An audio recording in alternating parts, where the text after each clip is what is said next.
Welcome to Fluent Phonics. Today, we will focus on mastering the pronunciation of the word collages. Collages. Collages. Collages.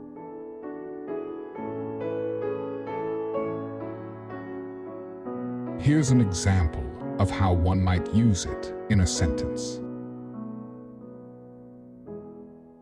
She created stunning collages using magazine cutouts and photographs.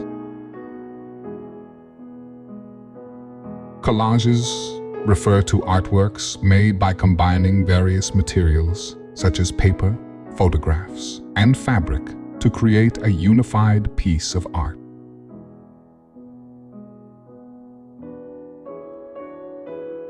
Thank you for your time. If you enjoyed this, please like and subscribe for further content.